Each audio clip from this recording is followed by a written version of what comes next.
Okuqaphelekayo ukuthi iningi seliyasonta alisakholwa.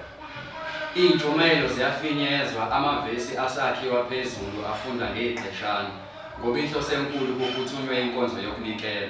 Noma nihlabelela kuzwakala ugubhu phezulu, umsindo uheha abasuke bedlula ngendlela. Bangena abahlehle nyovane mhlazane bebona ukuthi ngale kobumtoti kokuxhumana kwephimbo nogubhu, kusafanele baphose okuthile esitsheni somnikelo nakho okukalwa ngabaphethe. Sithi isivakasha nginalutho olutheni umoya wami ubuwomela uThixo.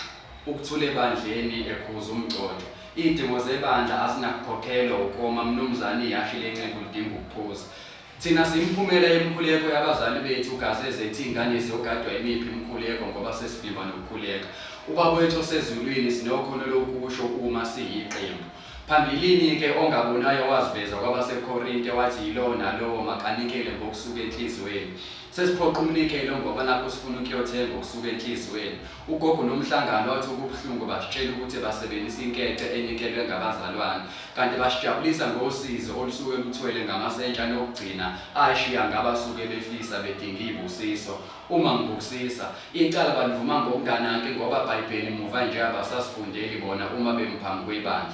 Ivesi bayalisho asukuma untombazane osuke ephethe uhlobo lencwadi abayincamelayo. Bake babuzwa-ke abantu abasha phambilini ukuthi abasayikani ey'nkonzweni.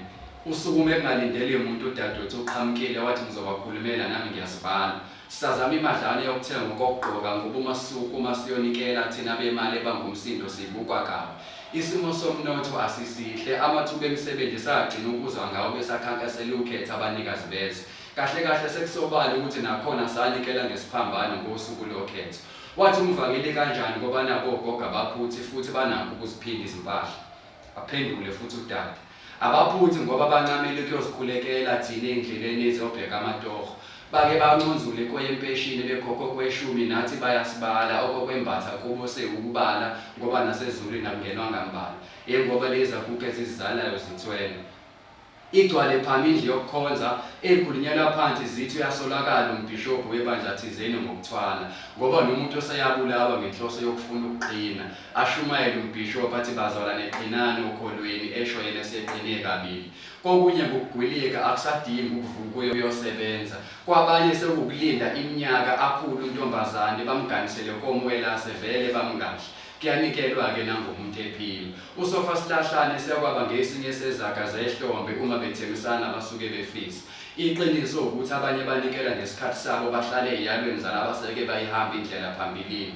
Ukuvuthwa komshwalense ukulahlana isikhathi banikela ngaso akusenani. Kulo mhlaba kufuneka okokuthenga. Thina-ke sazokhokhovula babalaphi besintu abathi indaba yokuqwala intaba uyomba amaqolo imosha ixesha okungenani ukunikela ngezitho zemizimba yabantu okwakha ikhambi lokugwilika. Umphumela wensakavukela isinqumo sokuthatha iy'nqumo ngey'nqumo y'kamenzi izakhi zakhe ningazazi. Inzala abantu inokubekeka amabala abakhulumela buqamama banokugxeka umnikelo ngethempeli. Balibeke ngembaba ukuthi abenza abasakhethi imini nabusuku abanamahloni. Esiphendulele omunye wabo uthe ukucula kwamathumbu akukhethi imini nabusuku nanokuthi abanye benu bakhuliswa ukusutha befudumele phakathi komhlane nembeleko lethi lesafunda ukuzimela sisasesigabeni sayo. Ezinye insizwa kumhlaba zwaze kujuleni inkawu emathunjini nalapho usulambe khona. Zinokudlula zibe ningani iy'nsuku ilanga singalazi. Zinikele ngempilo nangesikhathi zilwa nokunqoma impi phakathi kwazo namakati ngokuthi ngubani umnini weziko. Kukho konke uma nikhetha ukunikela nikwenze ngoba nifuna ningavumi ukuvunyiswa. Asinikeli ngoba sinikela nanoma. Noma sebekuphilisa uzubatshele ukuthi iy'nkondlo ziyaphilisa.